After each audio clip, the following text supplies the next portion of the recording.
Michigan lost by 17 points to Villanova in the national championship game Monday night, and never really threatened after the Wildcats were able to DiVincenzo their way out of a 21-14 deficit.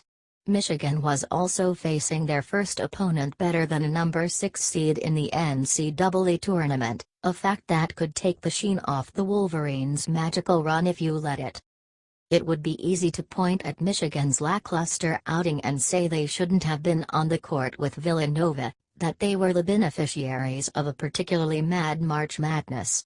Especially on their half of the bracket, where only 3 teams seeded number 5 or better made it to the Sweet 16, and just 1 team seeded higher than number 9, Michigan, made it to the Elite 8.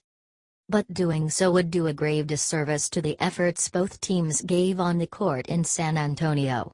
Michigan more than proved their championship bona fides by dominating the Big Ten late in the regular season and finding ways to win with offense and defense.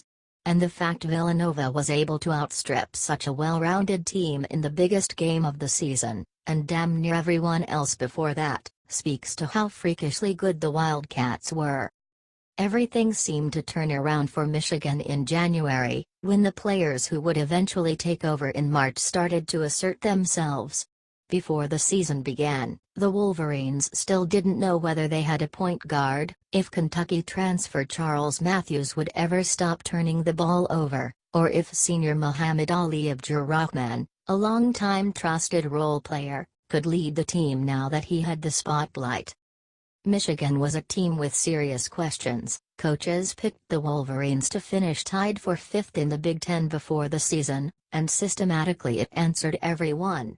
Xavier Simpson took over the point guard position by becoming such a tenacious defender. It negated the fact he shot barely over 50% from the free throw line.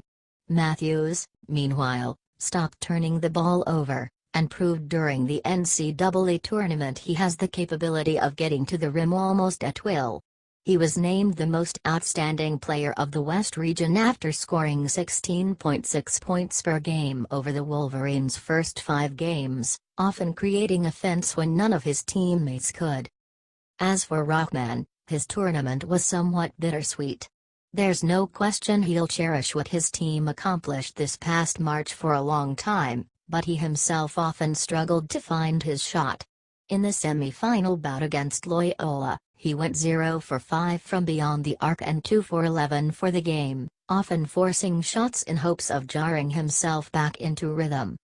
If there is some silver lining for Michigan in the title game, it's that vintage Rahman finally returned. He was the best player off the dribble on the court not named DiVincenzo, driving and squirming through the lane to divine angles and make layups that hadn't fallen in what felt like eons thanks to the way the NCAA tournament elongates time. He finished as the game's second highest scorer with 23 points on 8 for 13 from the field, all 5 misses being 3-pointers. It was nice seeing Rahman be scintillating again after seeing him save Michigan so many times this season.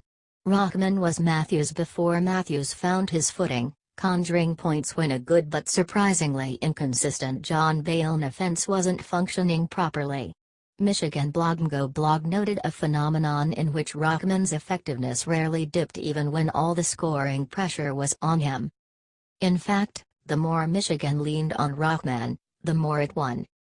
As his career rounds the last bend, Rahman finally emerges from the shadow of the role player. He's not an all-conquering, all-usage Trae Young, but going from 16% usage to 20% over the last 7 games has corresponded to a 5-2 stretch where the only thing preventing 6-1 with a win at Purdue was Purdue shooting 80% on half-court shots. 170 ORTG was not sufficient to win game MVP or, like, the game. Michigan's 2 worst offensive performances in that stretch by some distance were the 2 low-usage MAR games against Northwestern's zone. And with Rahman serving as the team's veteran backbone, the Wolverines played perhaps as objectively well as nearly any team in the country not named Virginia or Villanova over the second half of the season. They won 11 of their last 12 games before the NCAA tournament, including 11 and 9-point wins over number 2 Michigan State and number 8 Purdue, respectively, to win the Big Ten tournament. They were the thing every optimistic fan hopes for before the season begins. What happens when every daydream comes true? Anybody who has a favorite team can list the 5 or 6 things that if they just break our way will win a championship. For Michigan, nearly every one of those items on that list was checked off, with the addition of a frighteningly effective defense that finished number 3 in KenPom's efficiency ratings. The one box left blank was the one about not going up against a nigh unstoppable offensive team also riding a 2-month hot streak. Villanova, Michigan was billed as the ultimate perimeter battle, the Wildcats' unlimitedly versatile backcourt against Michigan's pugnacious ball stoppers, and it lived up to the hype for the first 10 minutes of the game before DiVincenzo nerfed any debate. But that should be a testament to Villanova, a team that made every team look silly, including number 1 seed Kansas, who gave up 18 three-pointers on Saturday night. The Wolverines gave up 10, and say little about Michigan, a team that if it was at its best, could look just as unstoppable, as it did in 2 double-digit wins over Michigan State this season, or in a 99-point onslaught against Texas A&M in the Sweet 16. Of course, no team is always perfect, though few have ever been as flawless as consistently as the Wildcats were this season.